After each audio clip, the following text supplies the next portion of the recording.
जिस अनाथ लड़के को करोड़पति ने यह कहकर घर से निकाल दिया था, तुम्हारी औकात सिर्फ नौकर बनने की है, उसी लड़के के सामने 15 साल बाद वही करोड़पति हाथ जोड़कर खड़ा था।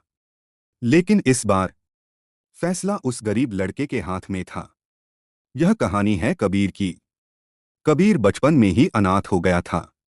रिश्तेदारों ने भी उसे अपनाने से मना कर दिया। आखिरकार एक छोटे से आश्रम ने उसे सहारा दिया।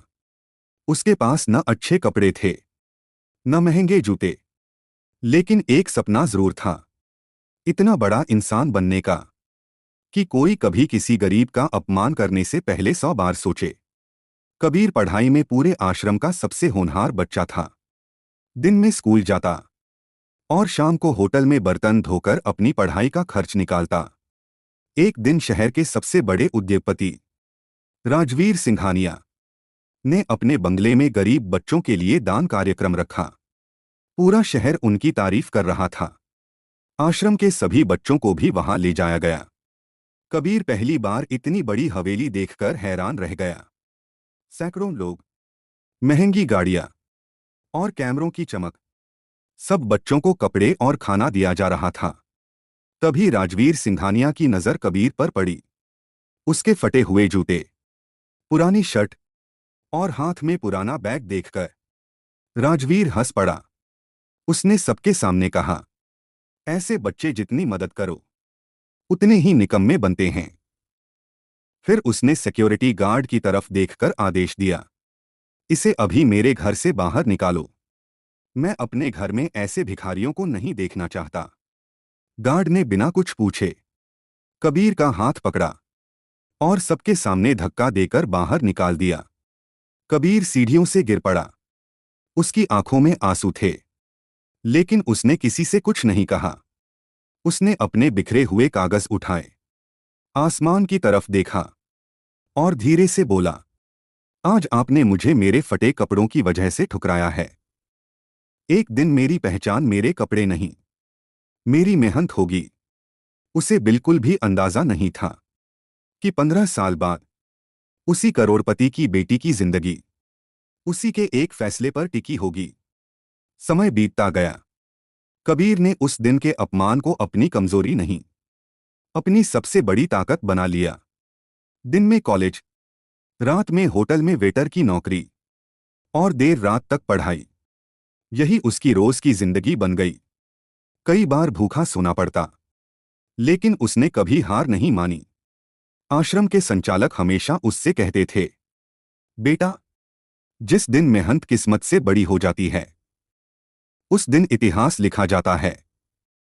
उधर राजवीर सिंघानिया का कारोबार दिन प्रतिदिन बढ़ता जा रहा था। टीवी चैनलों पर उनकी सफलता की कहानियां दिखाई जाती थीं, लेकिन कोई नहीं जानता था कि उनका बेटा आर्यन नशे और गलत संगत में पड़ चुका था और उनकी इकलौती बेटी अनन्या विदेश से पढ़ाई करके वापस लौट आई थी। उधर कबीर ने इंजीनियरिंग पूरी कर ली। कॉलेज के आखिरी साल में उसने एक ऐसा सॉफ्टवेयर तैयार किया जिसने देश भर की बड़ी कंपनियों का ध्यान अपनी ओर खींच लिया। कुछ ही महीनों में एक विदेशी निवेशक ने उसकी कंपनी में करोड़ों रुपए निवेश करने का प्रस्ताव दिया। कबीर की छोटी सी स्टार्टअप देखते ही देखते देश की सबसे तेजी से बढ़ने वाली टेक कंपनी बन गई। लेकिन सफलता मिलने के बाद भी कबीर ने अपना पुराना आश्रम नहीं छोड़ा। वह हर महीने अपनी कमाई का बड़ा हिस्सा गरीब बच्चों की पढ़ाई पर खर्च करता था। एक दिन टीवी पर एक बड़ी खबर चली, राजवीर सिंघानिया ग्रुप को भारी नुकसान, कंपनी पर हजारों करोड़ का कर्ज। पूरे बिजनेस जगत में हड़कंप मच गया। बैंकों ने नोटिस भेजना शुरू कर दिया। निवेशक एक एक करके पीछे हटने लगे। राजवीर पहली बार अपनी जिंदगी में डर गया, लेकिन उसे बिल्कुल भी अंदाजा नहीं था कि किस्मत अब उसे उसी इंसान के सामने लाने वाली थी जिसे उसने कभी अपने बंगले से धक्के देकर निकलवा दिया था। राजवीर सिंघानिया की कंपनी लगातार घाटे में जा रही थी। बैंक एक एक करके अपने पैसे वापस मांग रहे थे। निवेशक कंपनी छोड़ चुके थे। हर तरफ सिर्फ एक ही चर्चा थी, सिंघानिया ग्रुप अब ज्यादा दिन नहीं टिक पाएगा। उधर कबीर की कंपनी नई ऊंचाइयों को छू रही थी। देश विदेश के बड़े उद्योगपति उसके साथ काम करना चाहते थे। लेकिन इतनी सफलता मिलने के बाद भी कबीर के अंदर जरा सा भी घमंड नहीं था। एक दिन उसकी कंपनी में एक नई कर्मचारी इंटरव्यू देने आई। उसका नाम था अनन्या सिंघानिया। हाँ, वही राजवीर सिंघानिया की बेटी।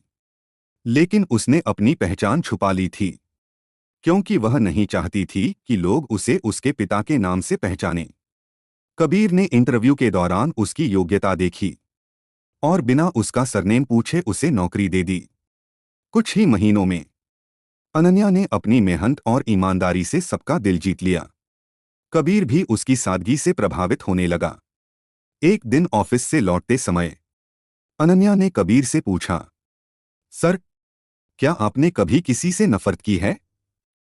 कबीर कुछ पल चुप रहा, फिर मुस्कुराकर बोला, नफरत इंसान को कमजोर बनाती है। मैंने सिर्फ मेहनत करना सीखा है। अनन्या उसकी बात सुनकर भावुक हो गई। उसे बिल्कुल भी नहीं पता था कि जिस इंसान के साथ वह रोज काम कर रही है, उसी का उसके पिता ने सालों पहले सबके सामने अपमान किया था। लेकिन उसी रात राजवीर सिंघानिया को एक ऐसा झटका लगा जिसने उसकी पूरी दुनिया हिला दी। बैंक ने उसकी सबसे बड़ी कंपनी सील करने का आदेश दे दिया। अब उसके पास सिर्फ एक ही रास्ता बचा था, किसी बड़े उद्योगपति से मदद मांगना। और जिस उद्योगपति से अगले दिन उसकी मीटिंग तय हुई, उसका नाम सुनते ही राजवीर के पैरों तले जमीन खिसक गई। Kabir Kabir foundation and technology private limited. अगले दिन सुबह राजवीर सिंघानिया भारी मन से कबीर की कंपनी पहुंचा। अब उसके चेहरे पर पहले वाला घमंड नहीं था। रिसेप्शन पर बैठे कर्मचारी ने विनम्रता से कहा, सर, कृपया कुछ देर प्रतीक्षा कीजिए। सर अभी मीटिंग में हैं।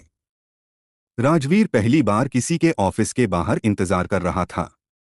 करीब 20 मिनट बाद केबिन का दरवाजा खुला।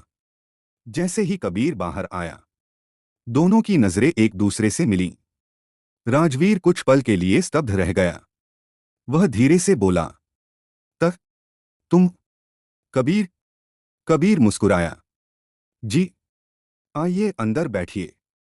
राजवीर को उम्मीद थी कि कबीर उसे अपमानित करेगा, लेकिन कबीर ने खुद उठकर उसे पानी दिया।